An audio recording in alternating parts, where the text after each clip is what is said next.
Hi, got to fix the angle here. Hi, I'm Jeffrey Wernick. Welcome to another pod shoot. And I have back here Sofia Karstens. Invited Sofia back because we agreed on a topic of conversation last time. And as we started talking and enjoying having a conversation with anyone, I kind of uh, took it into another direction. And Sofia was kind enough to basically adapt to. Too many To directions we can go, too many Jeffrey. directions. And then we never got back on topic of what was the original intent of our conversation. So I thought it was only fair to have, Sophia back and that we talk about, California. I guess I don't know if some people refer to California as I know, once was. It was called the People's Republic of California. So I don't know if it's still referred to that way because it's been perceived as somewhat of a socialist type of state. Tyrannical, And tyrannical beta test state. and there's been a lot of conversations about how difficult it is to rebuild and things like that because of Right. all the rules and all the things associated with permitting and how things how slowly things move there because of all the impediments to Yeah. it's kind of curious about California. On the one hand, it's the state that is the most innovative in a number of ways. That's where Silicon Valley is. Mhm. And there are other pockets of innovation in the U.S. like New York and Austin, Texas, and other places. But really, a lot more innovation has gone on in California, than anywhere else. Even you can even talk about the entertainment industry is innovative in its own way. The use of computer graphic images and stuff like that. So on one hand, from a human capital point of view, there's a lot of innovation in California. So there seems to be a lot of human capital. There are some great universities there, of course, Stanford, um, and Berkeley. I guess is still a good school, and UCLA is a decent school, and has some other good schools. There's Caltech. So there's a lot of really great human capital, in California, and a lot of people enjoy, the beautiful weather there.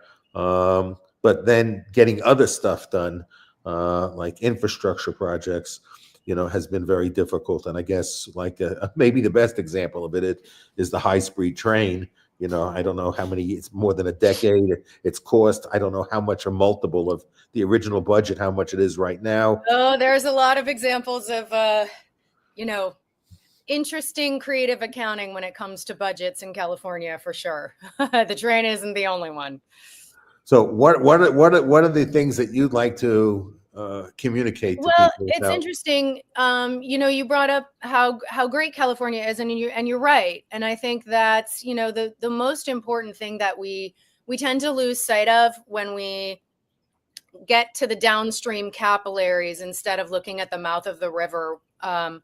We get kind of fixated and focused in our silos of this problem or that problem. But ultimately, you know, California, the California dream, that's very representative, honestly, of the American dream. I mean, you want to go all the way back to people traveling west and settling, in this place where we have incredible weather most of the year and a temperate climate. And there, as you said, there's a lot of human capital here. There's a lot of innovation. There's a lot of opportunity. And I think that a combination of leadership, um, let's call it mismatched skill sets, um, has created a situation where, for the last several decades, really, individuals avoided making difficult decisions for so long that we became faced with impossible ones. Um, Mismanagement of funds, hijacking of issues. All of these things are true, and we can get into all of these individual things. But ultimately, what we have is this really great place that has been in decline for a very long time. And we are now just starting. You don't necessarily feel the adjustment when you're on a new course, until downstream you're like, oh wow, this is in disrepair. Oh wow, our streets in San Francisco. Oh wow, our streets in Los Angeles. So I do tend to find it necessary, not in the blame sense, because that's fairly useless, but we do need to unwind back to the beginning and find out where we went wrong, where we went off course, so that we can course correct. And unfortunately, our state, and we can get into all of the ways in which this is true, our state is in decline and is in a state of disrepair, largely at the hands of our elected officials. And that means everything from driving agendas that come from way higher than those individuals, to garden variety pocket lining and grifting, and the NGO model. If you build your business model on solving a problem and then you solve that problem, you don't have a business. So there are a whole lot of programs, government sanctioned programs, that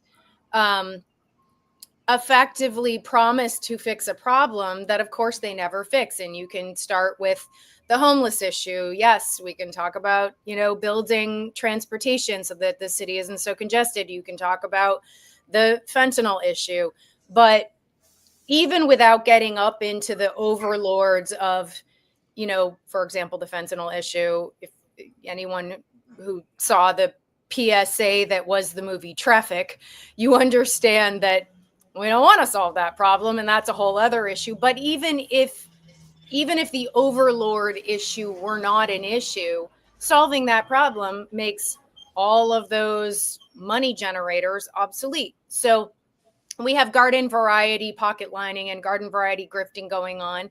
And then there are agendas. And what's happened is the beautiful common sense model of, let's build a state where economic opportunity exists. And if you work hard, you also have availability to achieve the American dream. And that has been, it is capitalism in its true form. But capitalism in its true form has been replaced, obviously, we understand, in this country, but certainly in this state, with corporatism. So we have everything from captured agencies to captured opportunities that actually foment the divide. The middle class in this state is effectively gone.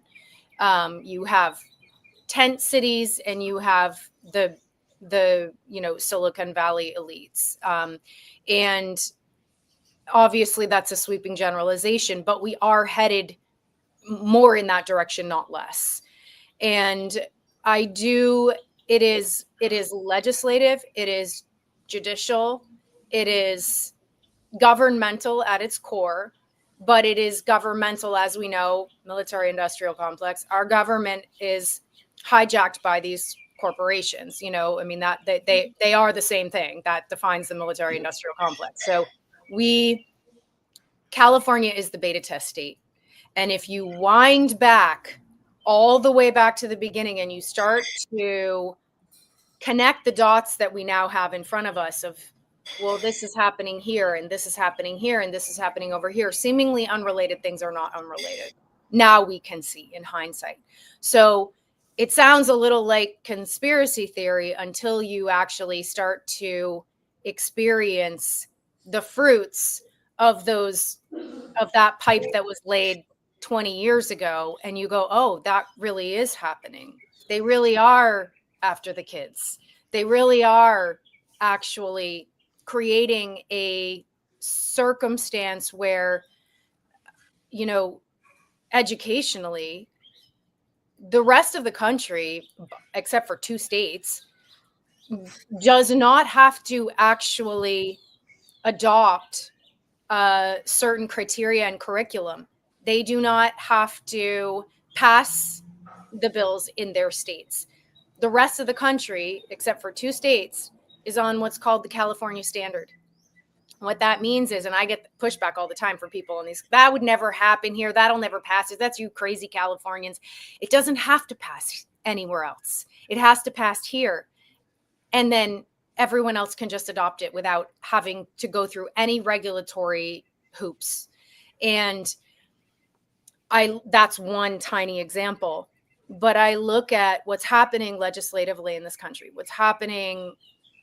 I mean, the disrepair, what's happening economically, what's happening fundamentally, our infrastructure, it is all coordinated, and it puts people in the position, without realizing it, of being, first of all, not upwardly mobile, but dependent upon government, whether it's regulatory compliance, whether it's economically, whether it's whatever it is, it puts people in a position to be dependent on a government. And when that happens, we go full tyranny. And I'm scared for California, but I also have tremendous hope for California, because I think people are seeing the extremism for what it is. And I do not believe that in 2026, I do not believe that an extremist can win our gubernatorial election. And that is heartening to me. That is encouraging to me. People have had it with the lack of common sense. They've had it with the handcuffs that they're put in for whether it's rebuilds or whatever it is. And you made a great point that it's, taking a long time, and they're dragging their feet, and it's difficult, and you have to go through all of this. That's a really nice cover, but what's actually happening behind the scenes that's driving this, and I do want to talk a little bit more about it, our elected officials are pushing us to the brink of totalitarianism in the state. And I do believe that people have had it. After the fires, after what they're doing with the kids, I think it is. California is not blue. California is a red state. California has 3 counties that carry it blue, and that's Marin County, Los Angeles County, and San Diego County. And I submit that Los Angeles County is the most important of those swing counties. I don't believe in swing states. I believe in swing counties. If you start to peel away the layers and you find that tiny little nugget at the center that makes that county, then those counties do carry the state blue. But that's not indicative of go up into Fresno County, into Modesto, into these areas where they are bright red. And then there's, moderate movable middle. And when I start to look at first of all, voter registration, which is very interesting. We've got people in the blue counties that are carrying the state blue. The voter registration for Republican is up, and in those counties. And believe it or not, we don't actually have to even necessarily win that county. We have to just not lose by a certain percentage. And when you look at the candidates like Steve Hilton, who is running for gubernatorial in 2026 in California, the candidates like that, he's a center-right candidate. again, I do not believe that an extremist can win. Not after the fires, not with what's going on with the kids in California. People have had it. I do believe that candidates like Steve Hilton can actually save the state. We have to get them in there. We have to focus on that. We have to increase voter registration. We have to peel away the layers in those swing counties. We have to flip the state. And that, by the way, when I say extremist, we don't need an extremist on either side. The party system, as you know, I think is an illusion anyway. We have a uniparty with overlords. Coke and Pepsi are owned by the same company. But ultimately, if we can find a common sense, rational, solutions-oriented candidate, that is step one, because that will road open for all of our grassroots, our legislative efforts, our ballot initiatives, our lobbying, our judicial efforts, to start to unwind all of these downstream problems that have been in the making for a very long time. We've just been asleep at the wheel for a very long time. And I think that, we can do it. We can. It seems daunting, but we actually can do this. If you look at a heat map and we elect a center right or center left, Steve Hilton happens to be center right, and there is no talent on the left. I can't, literally, there is no one from the Democratic Party who is common sense, rational, solutions oriented. So he's it. And the hope for the state to be able to begin to implement these common sense protocols is going to lie with someone like Steve Hilton for gubernatorial. So that to me is step one. And then we can get into, and I'd like to, some of the details about some of the bills and legislatively what's been going on in the state and the inside baseball and why people in California should care about these. People, you talk about bills and people glaze over, but it's really important because people don't see the connection of how it's actually going to affect, for example, their land rights, because they take it in a silo, and that's how it's presented. So it is really important for people in California to understand why we need to work together and link arms in this foxhole to save the state. But it's also important for the rest of the country, because what happens in California does not stay in California. Yeah, I think that but one of the things that, at least with my limited knowledge of California, and I did spend I think a little over 2 years living in West Hollywood. Mm-hmm. And West Hollywood is not as you remember it. And the crime and the mass exodus. And then I lived 2 years in San Marino. Okay. Near Pasadena. Yep. Beautiful. So, yeah, I didn't like either, but right. I had a nice house in each location, but I didn't like West Hollywood, and yeah, it tends to be very San Marino had me closer to my grandchildren, so San Marino was better just because I got to see my grandchildren. It's a little less lost the plot crazy the farther inland that you go, and the farther, those areas, Pasadena, Altadena, Sierra Madre, those kind of areas, Alhambra, they're a little less, and even up into La Cañada and Flint Ridge and those areas tend to be a little less lost the plot. They're less extremist. They're less, as I call them, aggressively Democrat. And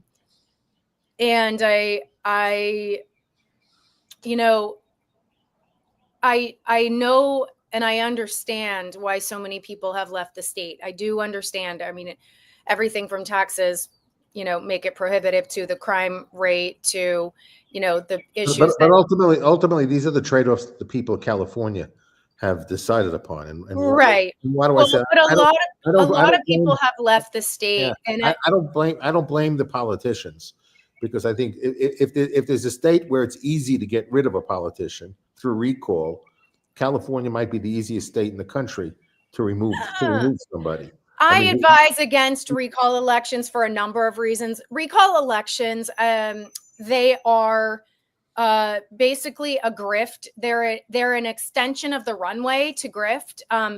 When you have elections, whether it's federal or state or any other election, there are regulations. The FEC regulates what you can and cannot do, how you can and cannot raise money, what those limitations are. So the easy and obvious one that everybody knows about, for example, a campaign cannot take large dollar donations outside of their maximum campaign contribution for individuals, and you cannot take money from a corporation. And we want these laws. This is not, I'm not complaining. We don't want corporate capture in our elections, even though we already have it in other ways. But we don't necessarily want, Pfizer to come in and be like, hey, we're going to give you $20 million to your campaign. Now we own you. Steve Hilton to whatever, whoever's running. So that we want those regulations. But what happens is when there is a recall election, the incumbent is exempt from those regulations during many of the regulations during their campaign for the recall. Well, but that's not a flaw. That's not a flaw in the concept of being able to recall. That's a flaw in the design of the recall. Not the I recall understand, itself. but what ends up happening is the result is the same. So what happens is, well, you got rid of one governor. You got rid of one governor, and you got Schwarzenegger, right, through recall, right? It worked in that there was a governor removed and replaced by Schwarzenegger through the recall process. Right. I mean, there's also very specific details that come down to each individual case. You can't compare apples and ostriches. Right now, I would advise people against focusing on recall elections. It's not useful. You have what's the term of a governor in California? Is it 4 or 6 years? 6 years. So you have someone who's a horrible governor, and he or she is 2 years into their term. Right. It's better to let them be horrible for another 4 years. That's the thing. It depends on how long. It depends on how long. That's why I'm saying it depends on the circumstances. You can't compare apples to ostriches. Our governor right there is terming out in 2026. So we might as well focus on 2026. There's really no reason to focus on trying to recall. But and because the person challenging the incumbent is still bound by the campaign rules. So it really is prohibitive. It rarely works. David Sachs, and that goes for other officials as well. Our DA, David Sachs tried to help with, he was able to succeed up in Northern California, but in Southern California, he was unable to succeed. It's very difficult. Well, there have been some other successful recalls of attorneys or something. Sometimes, again, it depends on the circumstance and it depends on the trade-off, because it is a trade-off. But usually what we are dealing with is capture and unlimited funding. You're gonna have the capture independent. The capture is not a function of the recall. The caption is a funder of campaign finance laws, independent of whether it's a recall election or a regular election. Sure, but in a recall election, it makes it harder. It's not. But there's a couple of different things you can do.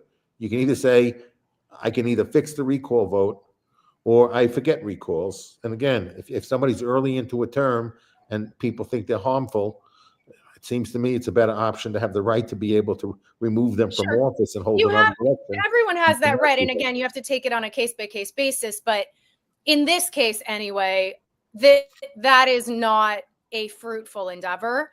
It is more productive to focus on 2026 and getting someone in there.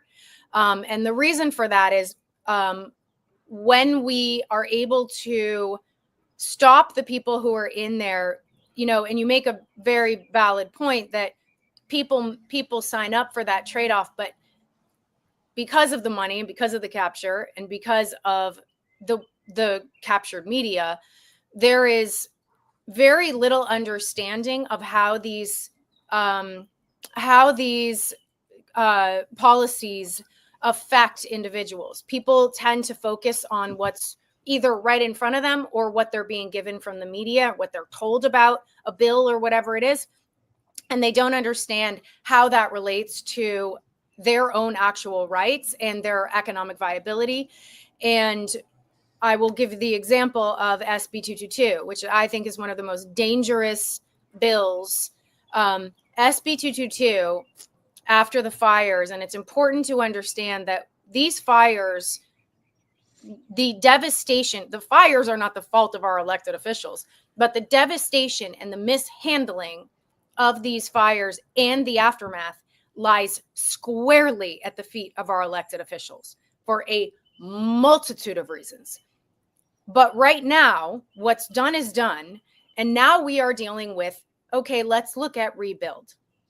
Well, SB 222 is a bill that suggests that we need to lock in environmental protections that, by the way, do not protect the environment, by locking in congressionally that this fire devastation was a result of climate change, and therefore it's the big bad oil and gas company's fault, Kern County. And an argument could be made that the rep out of Kern County, that this is retaliatory for her. But regardless, that those environmental protections deal with regulatory agencies like the Coastal Commission, like CEQA, like the Conservancy, like the Santa Monica Mountains people, the air people, the water people, all of that. And by locking in these environmental protections, by eliminating the real cause, which is those agencies not doing what they're supposed to do. The argument, I think, was, well, we couldn't brush clear because there's some insect that, it's really bad for the environment. You know what's really bad for the environment? Wildfires. So they are trying to lock in this blame game of that it's the oil and gas company and it's not any of these other things. But here's the thing about this. As I said, it does not protect the environment. In fact, arguably causes more harm because we are eliminating the other actual causes that are bad for the environment.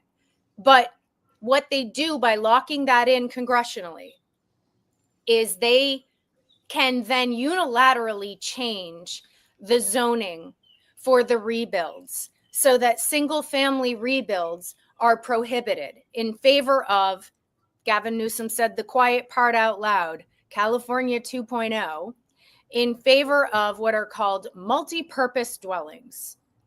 And that is coastal. So what people don't understand when we go and we say, hey, do you want to be a part of this declaratory relief for the Coastal Commission that didn't do their job, and CEQA and all of these government agencies that did not do their jobs to protect you, that you are now going to be at the mercy of these government agencies that are going to say, oh no, you actually can't rebuild a single family. It's now been zoned for under these environmental protections for multi-purpose. So too bad, so sad. You just lost your land rights. That's how that goes downstream. But people don't see that. They say, oh, well, we don't want to go up against the Coastal, because the Coastal Commission, people are terrified of the Coastal Commission because they are retaliatory. They have money, and they will basically extort people for any number of things, make their lives living hell. And people are like, oh, I don't want to go up against the Coastal Commission. They gave me a problem on A, B, and C, so I don't want to deal with them. I'm like, you know what's going to be worse? When you lose your land rights. So it's, people don't see the downstream implications of what happens when we end up locking in congressionally these diktats, and they are diktats that are going to fundamentally remove your rights that you already have. We're not talking about changing the rules in the future. We're talking about changing the law midstream that takes away rights that you already have. Property rights are a big thing. Now, with SB 222, we've been pushing back. We have in California, you can't file a lawsuit until you file a complaint, and then you have 30 days. They have 30 days to respond, and that's fine. So we have declaratory relief complaints and actual complaints, people who have lost property, people who feel that they could lose property, along with legislative efforts, lobbying. So we have pushed back on this, and it is in the judiciary right now, and it is under review, and it is suspended. So we have a reprieve until next year. It's not going to be brought back until next year. However, the reason that they didn't just kill it with all the opposition is because what they want to do is find a way to work around the opposition so that they can bring it back, whether it's going to be couched in something else, whether it's going to be combined with something else, whether it's going to be untangleable from something else. The language is going to change. But I'm telling you right now, they are going to bring it back in some way, in a manner that jeopardizes people's land rights. That is what is happening. And that's just, again, one slice, one capillary of what's happening in California. We can talk about what's happening with the kids in the schools, pushing back on 1414, which is the trafficking, making child trafficking a felony. And first of all, can you believe it's not? And then we turn around and they've got these, amendments to make this minor issue the issue. And our governor unilaterally signs off on this. It took hero Carl DeMaio in San Diego to stand up and say, absolutely not. It took our grassroots lobbying. Tara Thornton and Denise Aguilar are heroes in my book for what they did at the Capitol fighting this. And again, we were able to push it back, and it is, people don't understand the downstream implications. If you don't fight it at the beginning, because it doesn't sound like a big deal. Oh, it's an environmental protection. Yeah, I'm for that. Okay. You don't understand what it's entangled with. And that's the problem, is that people are really not informed, and that's by design. It's not that they're stupid. It's that they are not being given the proper information. They're not being told. That I don't agree with. I think people don't. I think people are lazy. So That's true too. I think that, there are a lot of. I don't know about the state of California, but there are a lot of. California has think tanks. The language is very misleading. There are think tanks. But there are think tanks that analyze legislation and write reports on it, and people just don't want to read it. So yeah, that's true. People don't want to. But to what agency do you go?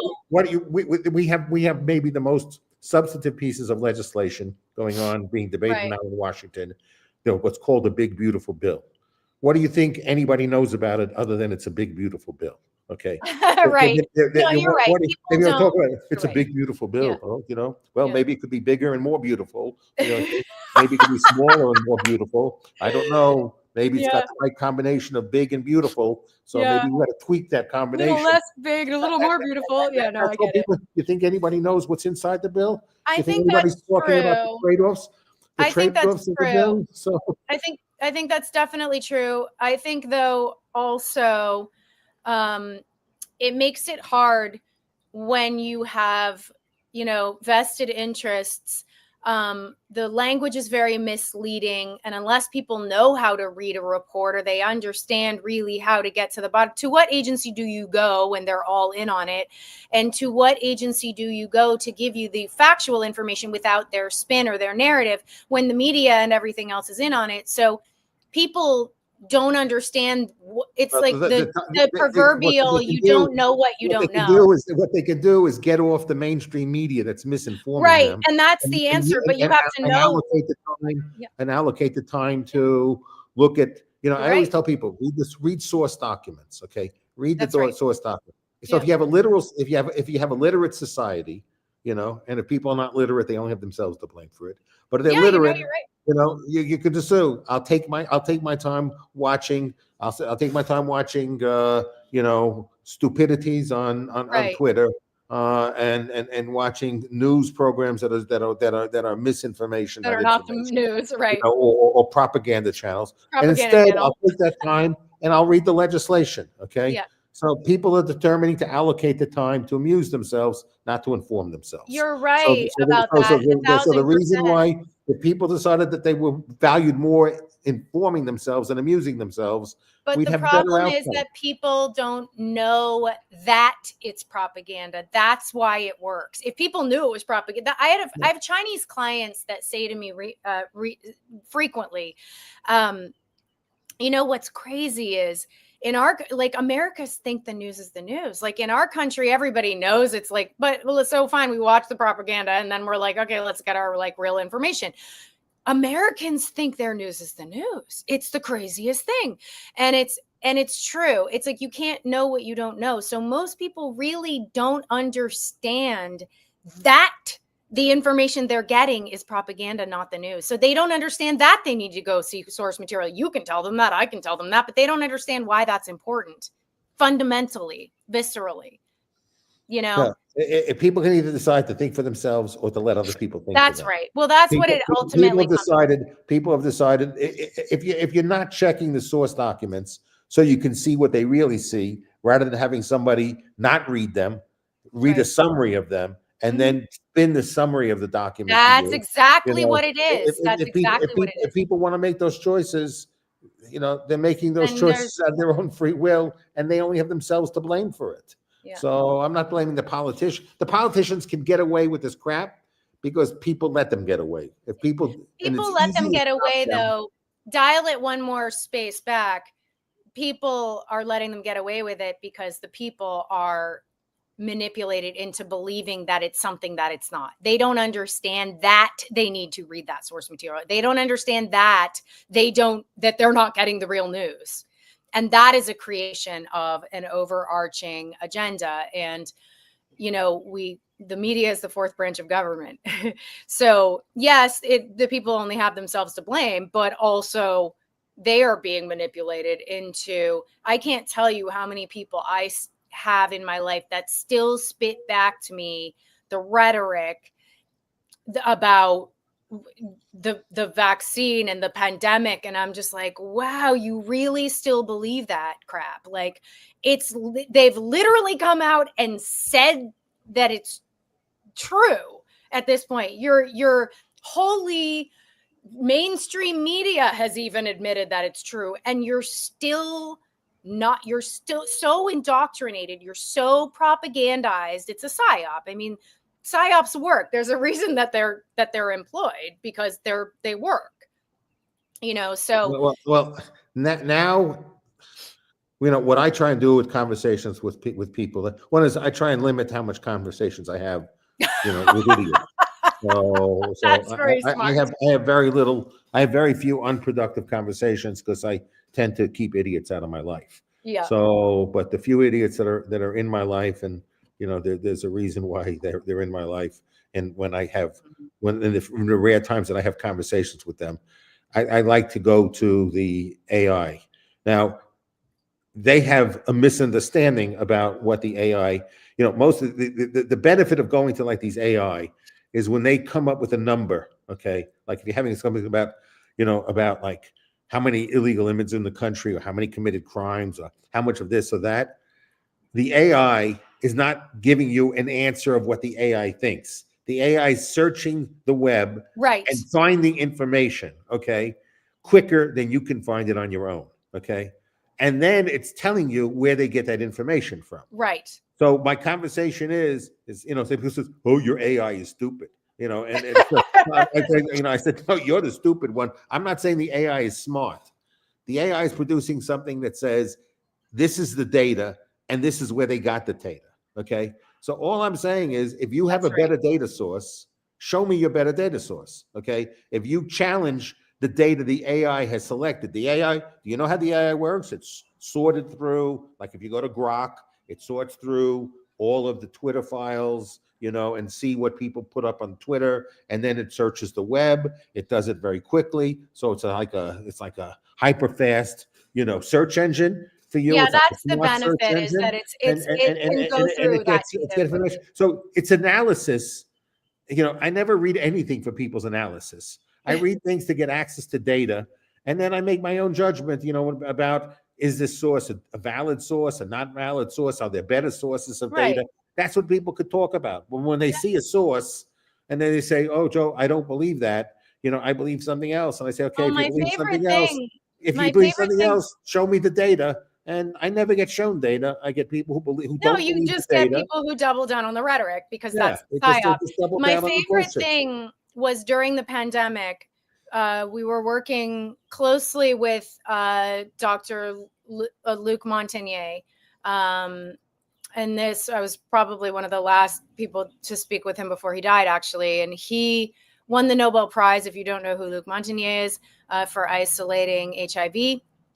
And I remember early on in the pandemic, his work being cited because he was arguing that it was unlikely that this pathogen had evolved naturally, and that there were markers and signals that would indicate insertions, that it does not follow the, pathogen, 101 evolution 101.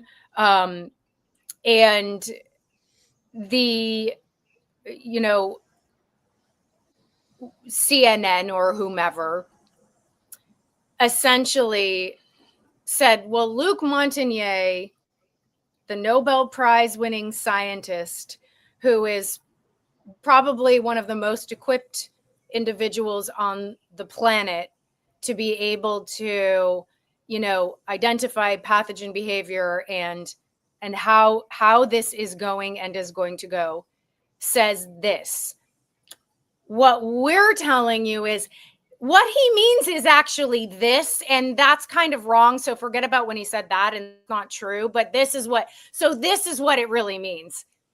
And people, you think people listen to what Luc Montagnier said? No. I was going to make a comment on this. They listened as a general to principle, don't listen to anyone who's trying to tell you how to think. Okay, well, people believe CNN who was telling them how to think. Somebody gets up and says, well, whatever, if they're trying to tell you what to think, and which is what many people try and do. Well, CNN was telling them how to think, and they just took it, swallowed CNN it. and Fox, they all tell people what to think. All of them. But that's what I'm saying is that people would rather take a reporter's word and interpretation of a Nobel Prize winning scientist arguing with the Nobel Prize winning scientist saying, no, that's wrong. We're telling you what's right. People would take what CNN or the AP, which I now call Associated Propaganda, or whomever was saying over what Luc Montagnier was saying. And I went, oh my God, we're hopeless. Like, you would rather believe an idiot reporter who knows nothing about this subject to a person who won a Nobel Prize on this subject. I got nothing. I can't help you. But that's the case. People would rather just swallow. It's called the status quo bias. Okay. So the way I like to refer to it is a very simple example I give to it. Take somebody, push them in a certain direction. They'll keep going in that direction until they bang into something that hurts their head. Okay. And only then, when they can't keep going in that direction, will they then choose another direction. And the other direction they'll choose will be chosen randomly. So it won't be chosen with any real thought. With any strategy. There's no prefrontal cortex involved. So that's most people. I mean, and that's how most innovations, when Steve Fulton had the steamboat, they called it Fulton's Follies. People were skeptical of the Wright brothers' ability to fly a plane. When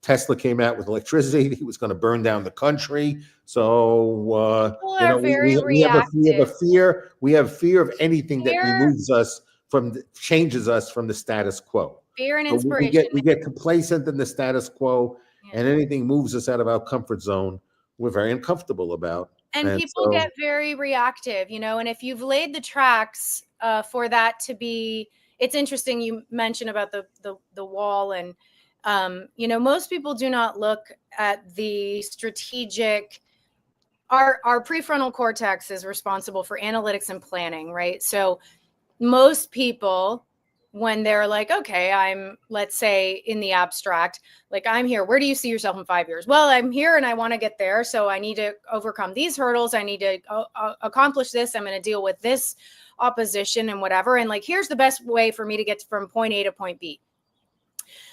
The amygdala, which is the part of the brain that is effectively fight or flight, 30 remnants of 30,000 years ago, or sorry, 300,000 years ago, whenever, lions bearing down on you. You don't have time to go, well, I want to get from point A to point B and I've got to figure out how to, like, no, you go into fight or flight and you're right. I either need to get away from this. It's an existential threat, or I need to turn around and fight it because it's an existential threat. What we deal with these psyops is an amygdala hijack. So instead of people being in the, let me look at like the best way, I hit this wall. Okay, let me pull back. I hit a wall. Let me strategically figure out what the best way is to where I want to go, what I want to accomplish, and what the best way is to get there. That's not what people do. They react instead. And television having been the de facto education system in this country for 70 years at least, we look at people who have had a lot of programming and a lot of tracks that have been laid for the train to come down, where fear, inspiration, whatever it is, look at what happened during the pandemic. They feared people into it. They coerced people into it. They induced people into it. People are so susceptible when you have, like any good hypnotist, laid those triggers so that all you have to do is pull the trigger. You may not even know that the agent happened. You may not know that the agent triggered what was laid before, but it does. And it's very hard. That's why the psyops work. A person called David Atlee Phillips actually wrote this portion of the CIA manual, how to do this, how to get a functioning democratic society to willingly relinquish all of its rights to the totalitarian regime. And it's guerrilla warfare on steroids. But it works because you are dealing with an amygdala hijack. You drop fear and chaos and you bombard people and you pour concrete on the confirmation bias of that narrative over and over and over, as you called it, status quo bias. That's right. It's confirmation bias. It is the pouring concrete on that confirmation bias over and over from every, you want to go to your neighbor, you want to go to the people that you trust, your doctors, your teachers, your parents, the media is confirming it. Everybody's confirming it. And they're fearing you. You're going to die if you don't do this, or it's an existential threat if you don't do this, or, you're going to hurt someone else if you don't do this. So the virtue signaling, which very quickly becomes weaponized morality, right? You don't want to kill grandma.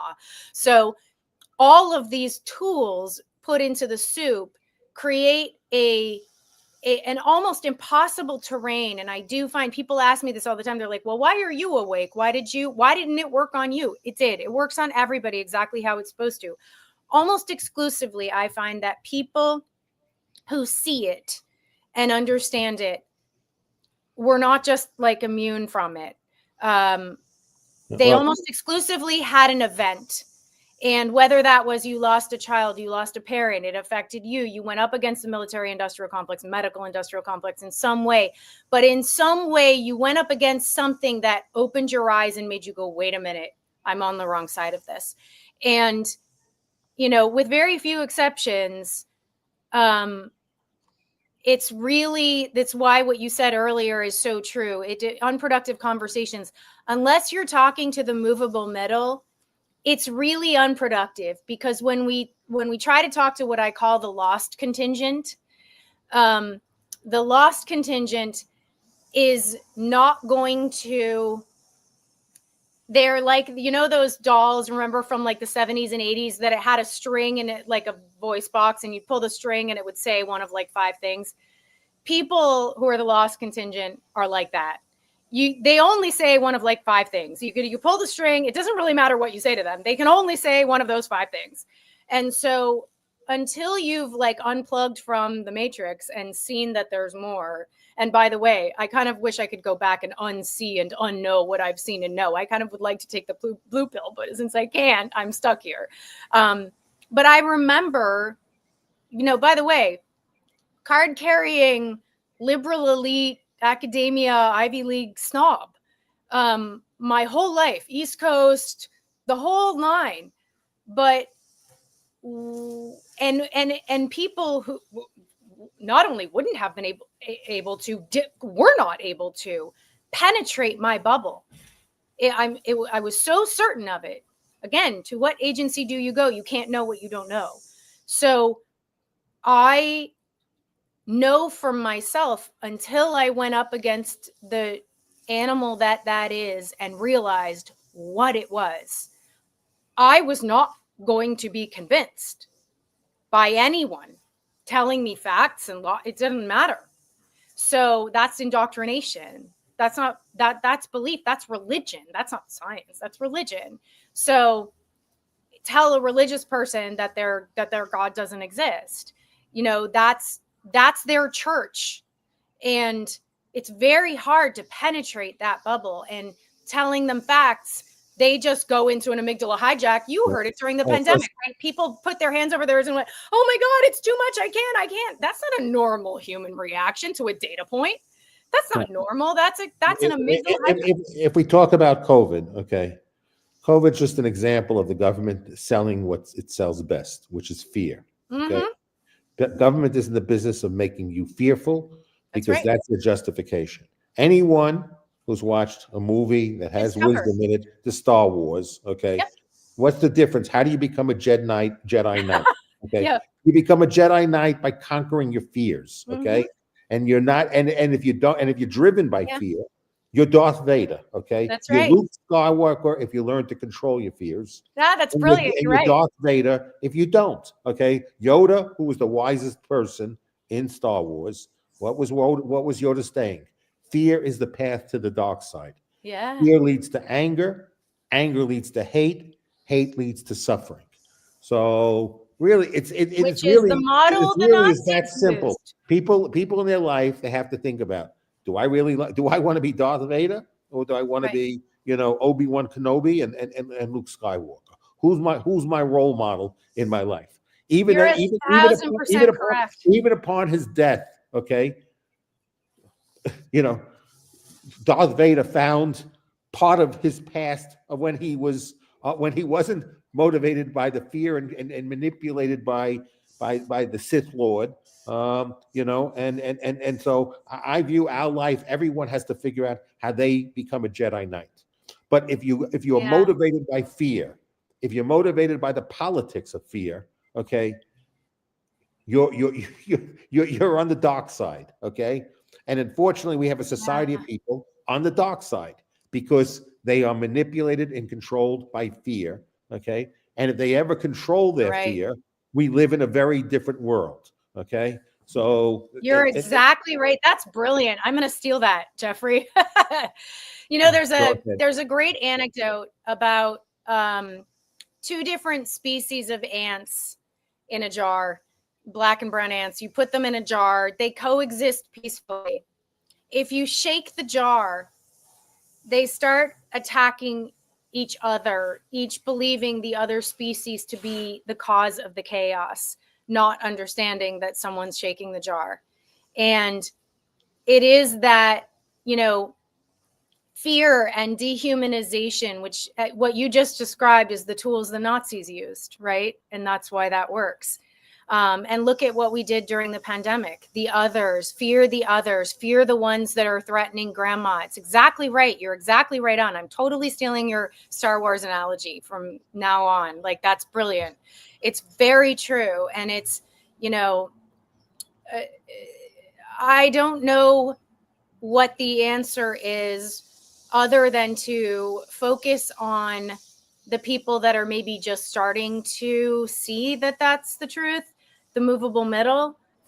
Because again, when you try to talk to the lost contingent, they just double down on the fear. You are representative.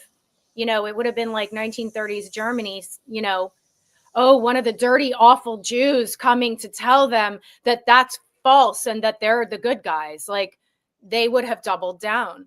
And that's what's happening right now.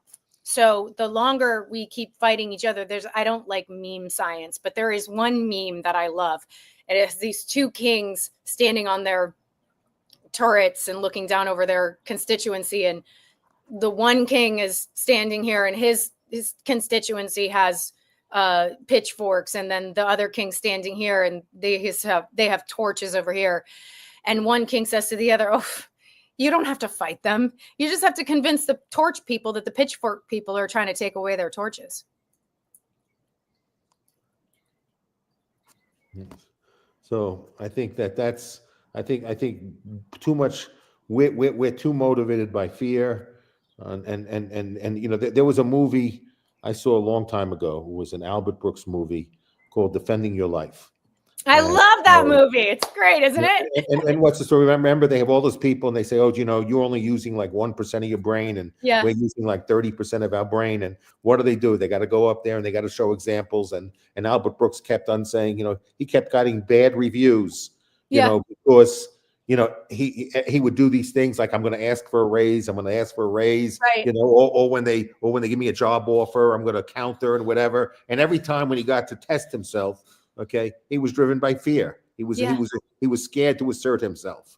So they branded him, not really they use the word, but you're basically a loser, because every time you've had an opportunity of choosing the path of fear or courage, he chose fear.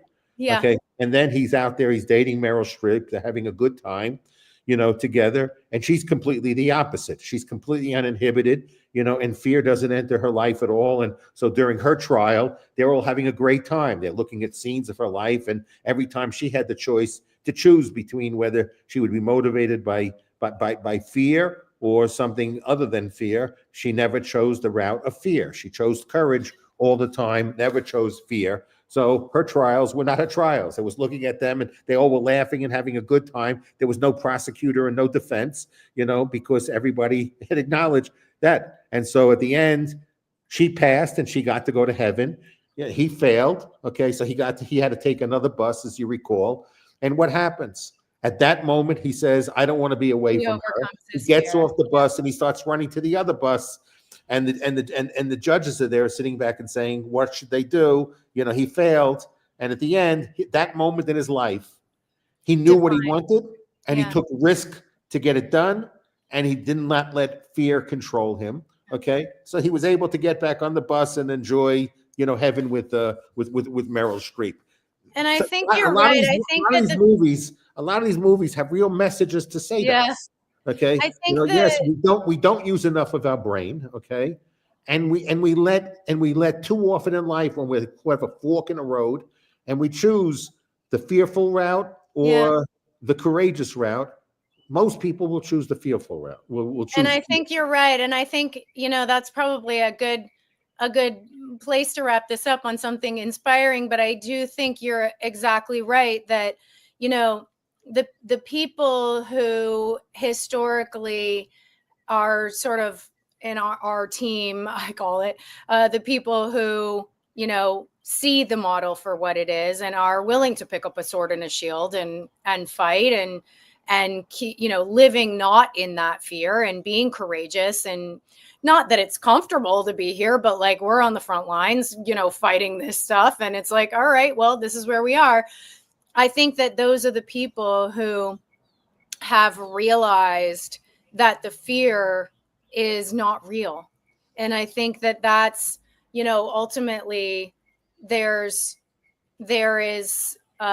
freedom in that. There is a freedom that comes from realizing, wait, that great quote, nothing to fear but fear itself.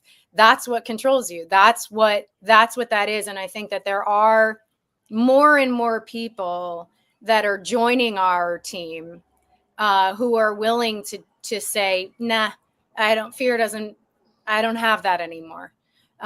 So, you know, I think that's a hope that we have. And I do hope that Californians realize that the fear that is making them continue down the wrong path is not real. and that we actually can take control of this state and course correct, lay strategic infrastructure for the course correct, whether that's, you know, fighting bad bills and saying, no, we're not going to accept extremism and misleading language in our state. We deserve to have the California dream. This is, you know, Steve Hilton's platform is golden again, the Golden State. You know, electing officials like Steve Hilton to gubernatorial, and, you know, saying no to fear and just saying, no, we can do this. We can. We actually, it's all we have to do is decide that this is what we're going to do and say no to the fear, and we can change the state. And I submit that if you change the state of California, you change the state, no pun intended, of the rest of the country, because California is the beta test state. And if we can course correct here, it is a template for course correcting the country. Well, I wish you good luck on that endeavor. Is there any final words? I know you have a hard stop. Just say no to fear. So. I'm the new Nancy Reagan. Just say no to fear. I love it. I like it. Well, yeah, thank you so much, Sofia, for coming back. Thanks, Jeffrey. See you soon. Bye. Bye.